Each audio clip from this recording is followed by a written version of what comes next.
I've got a story for you that you may or may not believe, but it happened to me, so I know it's true. It's not from a film, a book, or anywhere else. This actually happened to me in 2018. I'll rush through the beginning to set the story quickly, and then I'll get on with the important bit. But I think I'd probably call it the time-shifting disappearing woman. Here we go. I was driving a breakdown and recovery truck in 2018. Needs must, even though I was getting on in age, I needed the money coming in, so I took a job. One night I got a job, come through on the internal PDA in the truck saying you need to go and pick this old lady up in the New Forest. So I clicked OK and I got myself there. I found her eventually in a churchyard by a car park, a very small car park on a church. It's a bit of a job to get in, so I had to reverse in. Fortunately, she'd parked back far enough, it was going to be easy to get on. Anyway, out stepped this frail woman, probably in her 80s, grey hair. She had a 3/4 length kind of tweed skirt on, and she had really thin ankles, and she looked really frail and old. And she says, "Hello." And I said, "Hello, I've come to rescue you." And that usually works. It puts people's minds at rest because they've been waiting ages usually to get rescued. So I said, I'll put the car on. I'll put the car on the back of it. Well, I did a few checks to make sure it wouldn't go, and it wouldn't. So I knew it was going to be a recovery. So I said, if you stand away from the truck, because it's a safety thing, this, I'll get the car on the back. You can jump in the truck, and then I'll get you home. And she said, well, actually, I need a wee. I said, well, look. I said, it's only going to take 5 or 6 minutes to get your car on. I said, I can get you in the back of the truck. I said, I'll take you to a nice garage with a nice clean toilet. She said, well, no, actually, I need to go now. So I said, okay then. So she said, I'll go beyond the bushes. I said, well, look, so I'll tell you what I'll do. I'll go and stand out of the way so I'm not peeping at you, so you don't worry about me looking. She said, I'm not worried about that, Sonny. She said, just go and be putting my car on the back. I'd just like to get home. So anyway, she went wandering off to the bushes, and I put the car on the back, which only took about 6 minutes. All the time I'm putting the car on the back, I'm thinking, how on earth am I going to get this frail old lady up into the back of the crew cab? It's like a ladder on the side. There's 3 steps on the ladder, then there's 1 more step to get into the truck. It's a bit of a job to get in, and she was frail. Anyway, I'll get it on there, and she comes out, and I said, right, I've got a problem getting you in the truck now. I said, because I don't think you'll be able to climb up the stairs. She said, I don't think I will be able to. I said, well, I'm probably going to have to, if I've got to get you in there somehow unless you want to get a taxi home. She said, no, I don't want to get a taxi home. So I said, right.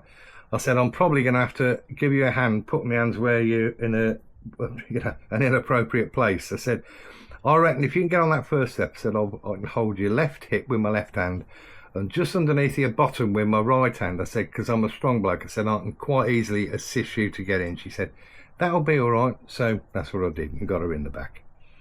Anyway, I said, right, give me a postcode. I said, I'll get you home. She said, well, it's not that easy. I don't really have a postcode. And I said, well, everyone's got a postcode. She said, well, not where I live. And I thought, well, that's weird.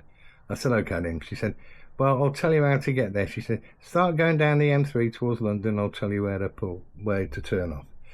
So we start doing this journey. And we go from a motorway to a dual carriageway to a normal A road, to a regular road, to a B road.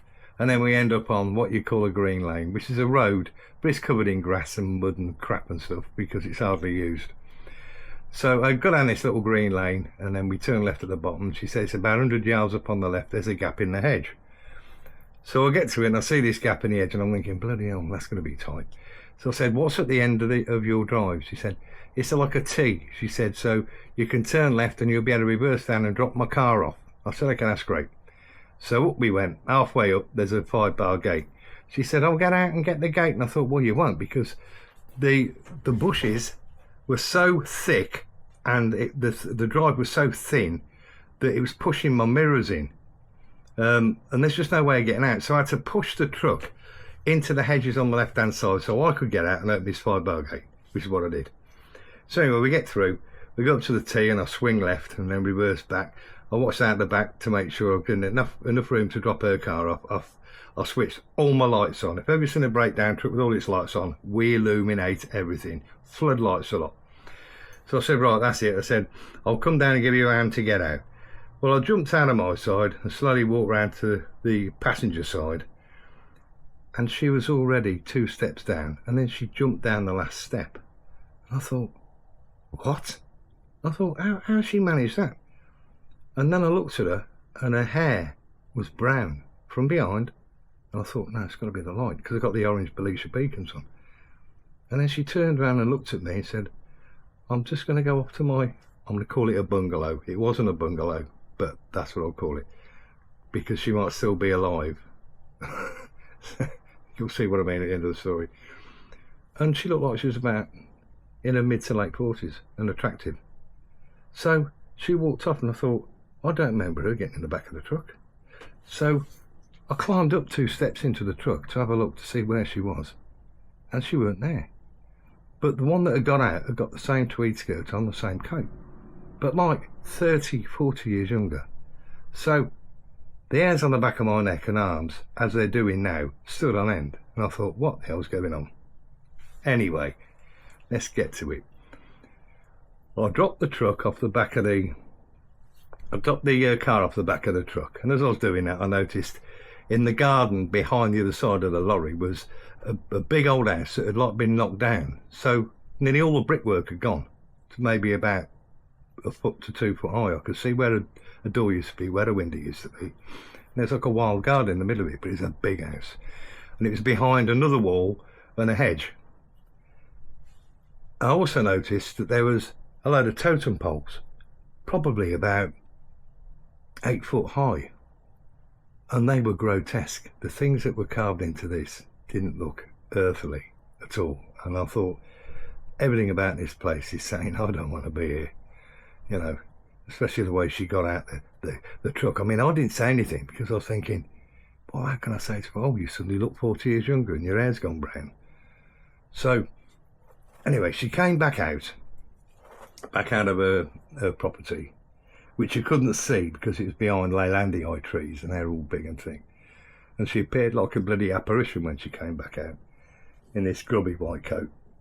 So then she walked up to me and I said, right, I said, all I've got to do now is phone up work. I said, it's only one call, it'll take a few seconds. I said, you can give them your credit card number and whatever. I said, and then I'll be on my way. She said, fine. So I lifted the phone up, and of course I'm looking at my telephone, and I press work. And then I get an answer, hello, it's Mike, yeah, and the phone over there, I'll just get the credit card number and you can be on your way. So I turned round to my left, where this woman was standing about 2 feet away from me, and she wasn't there. Well, when I picked her up, it was about 8:30, and it was like the end of the summer, so it was getting fairly dark. By the time I got to her place an hour later, it was dark. And I'm thinking, oh my God, it got a bit dew on the ground, and I thought, I hope she hadn't slipped under the bloody lorry. Because I was still thinking, no, I've mistaken her for being younger, it's me. But she weren't there. So I shouted, hello, are you there? Hello, you there? And I heard this voice come back, I'm over here. So I turned behind me, and in the 3 or 4 seconds between me speaking to the office and turning round, she had managed to get in the middle of the garden in the broken down house. I thought, well, she couldn't have done that in a few seconds. No, even I couldn't have done it. Well, even me leaping over the wall, I couldn't do it in that time. Plus, it would have made a noise. So I said, oh, work's ready to take your credit card number. And I'm thinking, this is getting more bizarre by the minute, and I really don't want to be here. So she came walking round, and it took her about 20, 25 seconds, as I knew. So I handed her the telephone, and she gave her details through. And then she gave me the phone back, and they said, okay, right, it's all done, you can come back now. So she said, I'll go down and close the gate, this 5-bar gate, halfway down this, 80-yard long drive. I said, okay then. Well, no, actually I didn't. I said, no, let me do it. So because there's no room anywhere down that drive. You'll have to walk all the way to the bottom, then come all the way back. I said, I'll close it on my way down. And she insisted. She said, no, I'll do it. So I'm all ready to go. I've strapped my truck back up and I'm ready to go. So she walks in front of the truck and turns left to walk down the drive. And I'd got in the truck by this time, and the engine's always on because it's powering up the hydraulics and whatever. So I knocked the hydraulics out, and I followed down a few seconds later. I expected her to be about 20 or 30 feet in front of me. And as I turned round, I whacked the main beam on, and I've still got all my lights on. I whacked my main beam on, and she was about 50 feet ahead of me, and I'm thinking, how did she get down there that quick? So anyway, I'm slowly driving down in case she slips or anything. So the last thing I want to do is hit her with a truck. And as I'm driving towards her, and it makes me cold telling you this now, she started disappearing. She was stood in the middle, she was walking down the middle of the drive, and she started disappearing. And I'm thinking, I'm going crazy.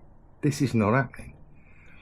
And then, in the shape of her body and her coat, it was as though someone had got a load of really dry, brittle leaves and crushed them all up and then thrown them in the air, and they'd made the shape of her body and her coat, a bit like on Star Trek when they beamed me up Scotty. And then these little bits of brown just disappeared and she'd gone. And I thought, no, this is not happening to me. I'm not the kind of person that gets that this would happen to. I don't believe in stuff like this. I'm a big tough old bloke. I've been in some real sticky situations in my life that are really, to most people, would be terrifying, and I've got through them. This, I couldn't answer. I couldn't understand it.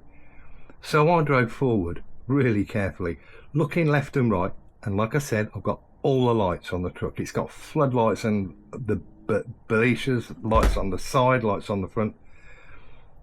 And I drove past the gate really slowly, thinking, well, maybe there's a little of space, about 12 inches or 18 inches, that she could have walked into, but there wasn't. I drove all the way down there. Now the leaves kept popping over the mirrors as I'm driving down, because this drive was only as wide as the truck, and I kept looking in my mirror to see if she reappeared. And there was one space where I had enough space to see the gates behind me. It's got the rear floodlights on, and the gate was closed, but there's no sign of her. Then it gets spookier. I got to the end of the drive. Now I knew that when I came in, I'd gone down a little, like a green lane, turn left, gone 100 yards and turn left again. So I automatically turned right. I drove up the 100 metres. You just get a rough idea where the road will be, and there's no road there. It's fencing, hedging all the way down. And it's a dead-end road if you go straight on. So I went straight on thinking, oh God, maybe the sat-nav's got it upside down or something. But it hadn't. Fortunately, there was the bit of space a farmer leaves when it goes up to a gate that goes into his field, so he can tow a trailer in. So I did about a 15-point turn, and I started coming back down the road thinking, I can't believe this. And I'm looking for this road on the left, which would have been on my left now, and it isn't there. And I'm starting to think there's something not right here. This is unnatural. It's supernatural, and I just want to get out of here. So I carried on driving down the road, and I'd already pressed home on the sat-nav, or work on the sat-nav to go back to the home. And I'm driving down, and it says turn left. And I thought, yeah, okay, turn left. Then it said turn left again. I thought, well, there'll be a turn on the right here somewhere. And it said turn left again. I thought, no, that road doesn't exist. I thought, unless, of course, this sat-nav's gone haywire. So I turned left, and as I'm telling you now, the hairs on my arms have come up. It was the same road I'd gone down to take her there, the one that had disappeared when I turned right and tried to turn right again. At this point I thought, this is so not right.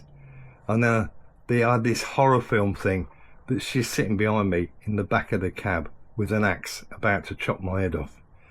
So I flicked the lights on in the cab, which have got their bright LED lights, and I tell you, I slowly turned around, expecting something to smack me in the face or something, to have a look. And I looked over my shoulder, and thank God no one was in there. Oh man, I was shaking. So I just floored the truck, and I carried on this road. The road I was on in my sat-nav, it said it went on for about a mile, and there was a few turn-offs a bit further down. So I absolutely floored the van. Well, I was so shaken up by this, I phoned the office up and said, listen, guys, you ain't going to believe this. And I just told them exactly what I've told you. I said, I'm going home. I'm not working till 3 in the morning tonight. And they said, you're not a bullshitter, Mike. I said, we know you well enough by now. He said, I think the best thing to do is, yeah, go home. We'll manage without you tonight. So I just went home.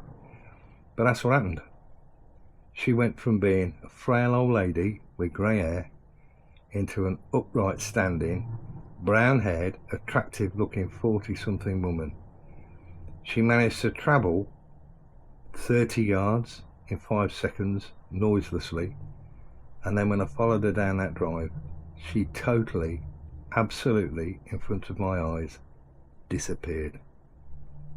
What do you make of it? I don't know if my comments are switched on or not, but you put a comment in there. It really shook me up, and I haven't told many people about this, but now the world could know, couldn't they? Bye.